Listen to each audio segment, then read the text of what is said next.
Thank you to my sponsor, Cake Wallet, where you can store, send, receive, and exchange your Monero safely on your iOS and Android devices. Hey everyone, and welcome back to my channel, Girl Gone Crypto. I'm really excited. I've got a really awesome guest today. We've got Socrates Mina from the University of Nicosia. So Socrates, thank you so much for joining me today. Very welcome indeed, Leah. Great to be here. Been following your work for a long time. Thank you very much for inviting me today. And to any of your Orthodox listeners, Christos Anestis.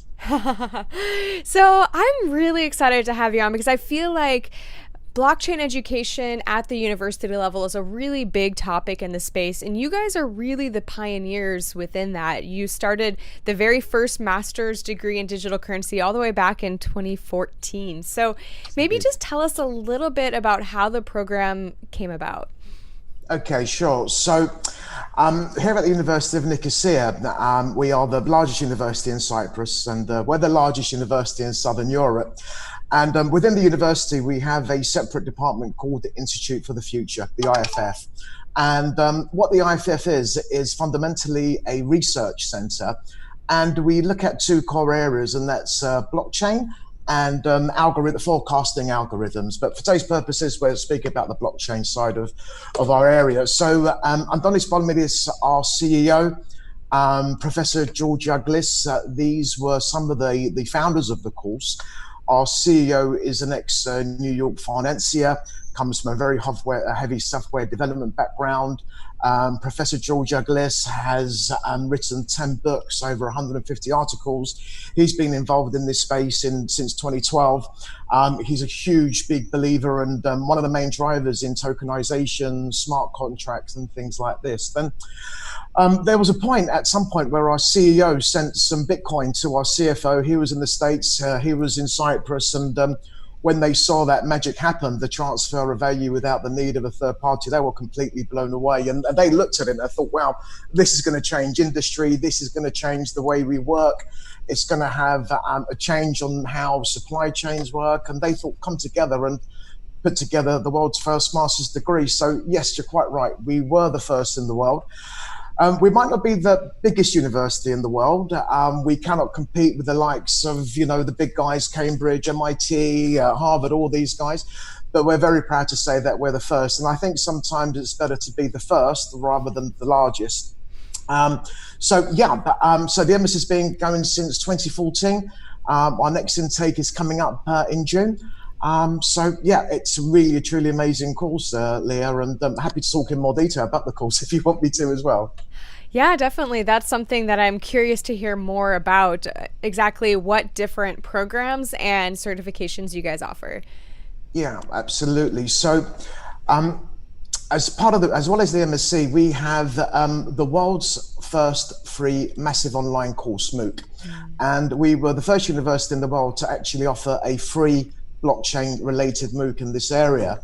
And since we went live with this course, we've had over 35,000 people take this course from all over the world. Wow. We've had Andreas Antonopoulos, a name I'm sure needs no introduction to yourself, be the lead instructor, as well as our CEO, Andreas Antonopoulos. So anybody's welcome to join the first module of the master's degree, if you like. It's called Introduction to Digital Currency. And it basically gives everybody a little bit of an overview of what the course is going to be taking you into. We then go on to the people that want to decide to go on to the master's course. And I think it's worthwhile noting that anybody that does extremely well on the free MOOC is entitled to apply for a small scholarship on the master's degree. We then go on to go into three other key areas. So we go into becoming a blockchain business analyst, a blockchain financial analyst, or a blockchain software developer. We've had a huge interest for the blockchain software development course, as you can appreciate. It's massive. The master's is typically can be completed in around about 18 months. Some people do it sooner, some people do it longer. However, for those people that find themselves that can't commit to a full 18-month master's degree, we also offer academic certifications and professional training certifications. So we have 5 professional certification courses starting very soon, 1st of June. security token course, a blockchain for energy course, blockchain within law and regulatory, a course in digital currencies and blockchain. So we really do try and cover kind of the full area of the blockchain area at the moment, and we're extremely excited about tokenization. I think tokenization has got some huge potential. And so our courses are designed for the busy professional in mind. So most of these are the people on our courses, they're busy people, they have jobs, and we try to make our courses quite fun. So we have live interactive courses. We keep the courses quite small. We never have more than 20, 30 people in a group on our courses. Wow. We encourage networking. So on each course, you'll be invited to join the WhatsApp group. So for the security token course, all the students will go in that course because there's group work, there's group courses, there's group projects. And on the back of it, not only are we encouraging the educational side, but also the networking side and expanding your network in that field, because we see that the networking side of things is just as important as the educational side of things. We also offer the master's degree into individual modules. So you can do the blockchain business analyst course just by itself. You can take the blockchain financial analysis course just by itself. You can take the blockchain software developer course just by itself as well. So we really do have a complete range, and it was really interesting listening to your guest, I think it was last week, Scott from Truffle, and he was speaking about that, you know, there's not much blockchain certifications out there, and I was like, well, I need to come and speak with Leah and let you know what we're doing here at the university, because we've got a huge following from the United States. I can imagine, I think 60 or 70% of our students on the MSc actually come from the United States. But it's all over the globe. So yeah, and we'll be delighted to give your audience a 25% discount on any of our personal training courses. Oh, wow. That's amazing. And thank you for that. We'll definitely put information below on how people can access that. And I love all of the different programs you guys are offering. Like, you guys really hit the nail on the head, I think, with offering things that are needed in the space right now, where people are going to be needing more education in that. And one of the things I love that you mentioned was Andreas Antonopoulos, that he's a lecturer at your institution. And so maybe tell us a little bit about that, because you've got a really impressive list of lectures. So maybe talk a little bit about how you choose different speakers and lectures and why that's important to you. Sure. Well, Andreas is a guest lecturer at the university. He's not full-time faculty, just to be clear. He's a guest lecturer for us here.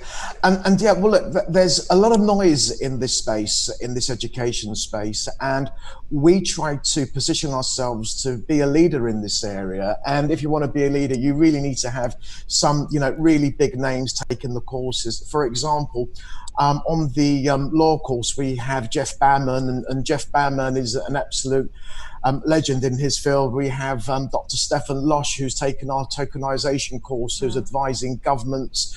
So the people we bring in are really our specialists in their fields, because we believe they're the ones that can add value, and all our courses are all up to date. So what I found with other courses, because part of my job is to look at what other education providers are doing in this space, and we find a lot of the information they're giving are a little bit outdated, whereas our courses are up to date, live right now. We discuss what's happening right now in the marketplace. And so, for example, on our tokenization course, by the end of the course, you're going to learn how to create your own token and things like that. Wow. So yeah, and so, for example, we invite some of the original pioneers in this space, the people that have been there, seen there, and done it, as opposed to people just talking about it, Leah. So you mentioned just a moment ago the interview I did with Truffle about getting hired in the blockchain space. Yeah. So I want to just kind of segue for a moment and talk about getting hired in the blockchain space and working. So what kinds of jobs are you seeing that people are filling coming out of your programs, and what has that landscape looked like for you guys? Sure. Firstly, when you say career in blockchain, I mean, if you think, you know, we don't really speak about jobs in HTTPS or jobs in TCP.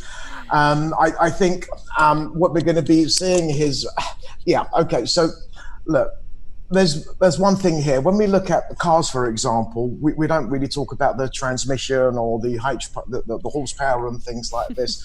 We talk about the make and model and the car. But in answer to your question, um,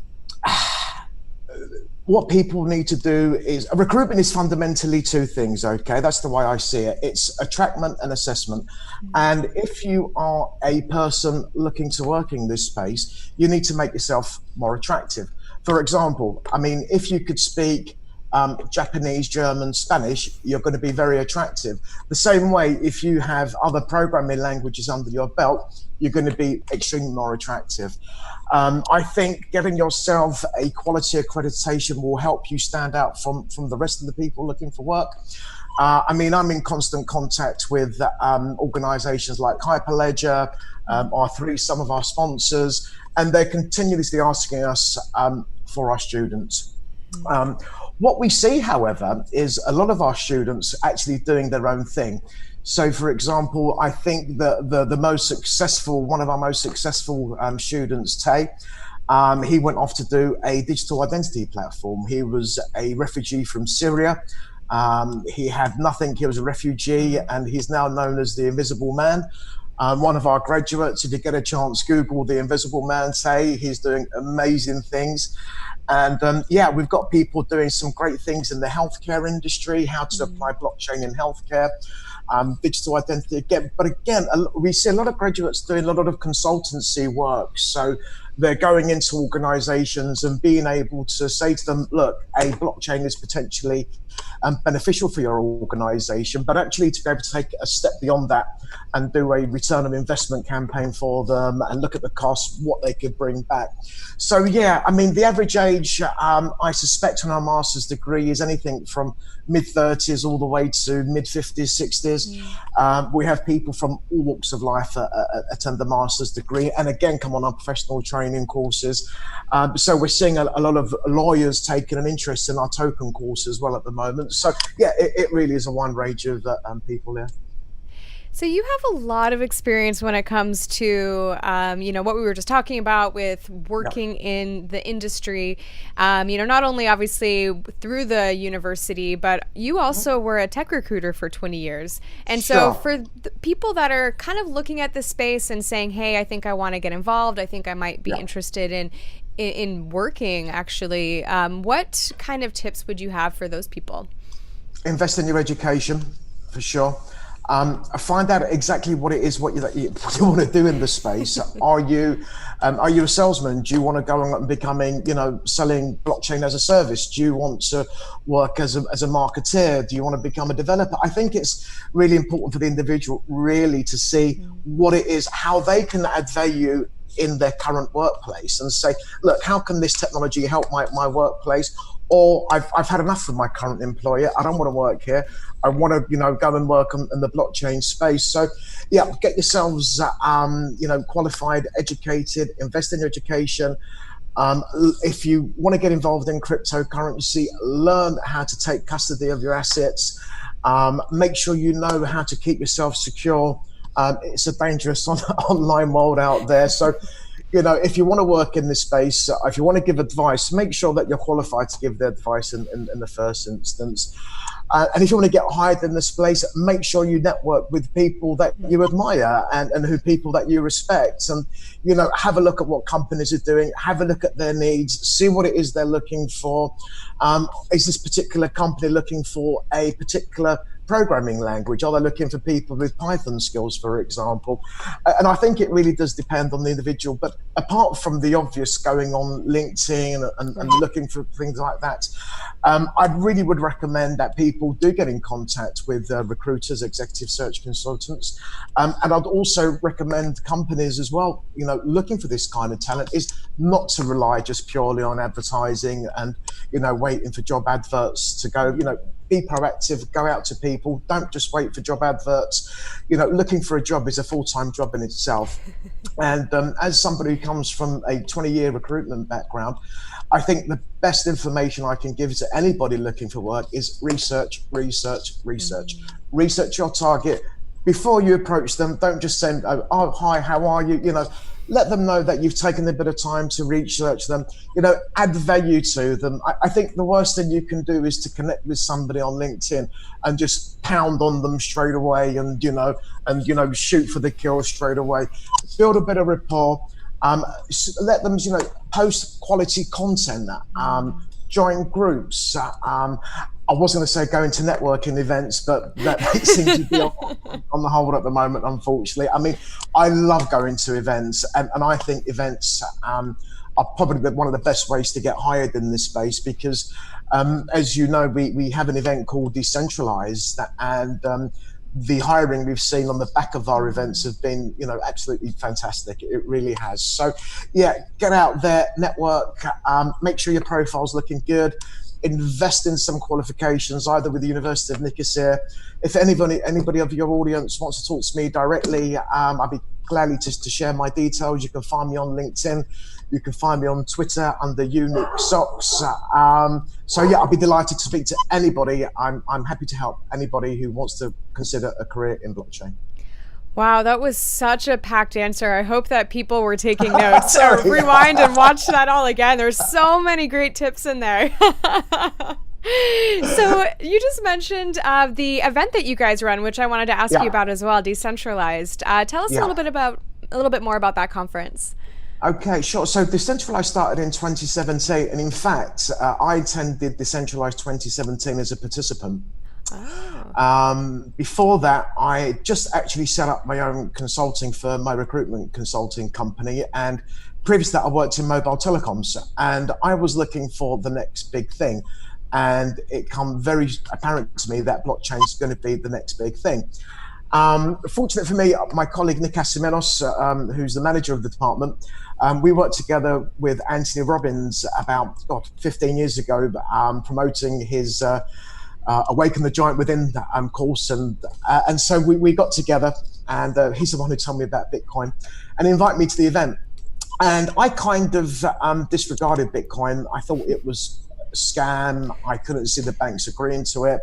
And he was like, look, it's not a scam. You've got to believe me. And I'm like, Nick, I've heard it all before. He goes, look, come to the conference. And I attended the conference, and Microsoft was there, KPMG was there, regulators were there, EU ministers were there, and they were talking about blockchain technology and adoption across Europe.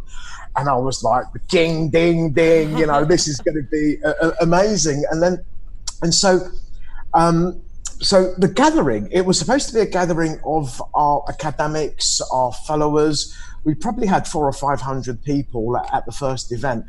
And we invited some, really big names in the industry to come and talk for us. And the feedback was amazing. And so we thought, let's make this a yearly event. The following year, we took it to Athens in 2018. So in 2018, I was part of the organizing team for Decentralized. And Decentralized is very different for the following reasons. It's a combination of academics. So we have probably some of the leading lecturers and professors from across Europe talk about their white papers, talking about their research, talking about their findings. We have organizations who currently have real life blockchains, organizations like Hyperledger, R3, we had some workshops. We have some of the original pioneers and architects of blockchain, people like Dr. Scott Stornetta. If anybody doesn't know who Dr. Stornetta is, he's mentioned in the Bitcoin white paper, I think 4 or 5 times. We had Adam Back. We really have some huge big names. So we have a real deep bench of solid speakers. We also have our master students, so we invite our master students. So if you put, academics, business leaders, students, and we also invite a small bunch of university students for free to the event as well. Put all that combination together, it creates something quite unique, something I've never experienced before. I attend a lot of conferences. It's very open, it's transparent. What we found as well with a lot of blockchain events, there was one fee to attend this and one fee to attend that and one fee to attend that. We're not about that. Everybody gets to meet the speakers, everybody gets to meet the sponsors. We don't have, blockchain boat cruises. We don't have girls wearing hardly any clothes promoting. It's not what we're about. Really is an educational and business event, and really some of the partnerships that happen at the end of it are absolutely fantastic. And as in terms of the sponsors meeting other sponsors and doing deals together, whereas it's students being hired and things like that. So we're bringing Decentralized to Cyprus this year, and we was extremely excited to be bringing Decentralized to Cyprus. We want to show to the world how beautiful Cyprus is and what it has to offer. Right now, what's going to happen with Decentralized, it's on pause, Leah. Unfortunately, Larnaca Airport is on shutdown at the moment. All our offices we're all working remotely. We have been since the 9th of March. In fair play to our university, we had 6,000 students on campus, and within 48 hours, we had 6,000 students online. So we don't know what's going to happen is the honest answer. I mean, the event, it's an expensive event. It's on a 5-star hotel. We fly in top speakers from all over the world. So let's wait and see. Fingers crossed. It's going to happen in November. Those are the dates. So we're hoping by November, this catastrophe that's in front of us hopefully may have, I won't say disappeared, but perhaps calmed down by then in any case. But hopefully we get to meet you in Limassol earlier. Oh, I would love that. And I think it's a little bit lucky that you happen to be in November. So fingers crossed that you'll be able to. Yeah, indeed, Liam. Indeed. So yeah, we're looking forward to it. It's going to be the 4th Decentralized.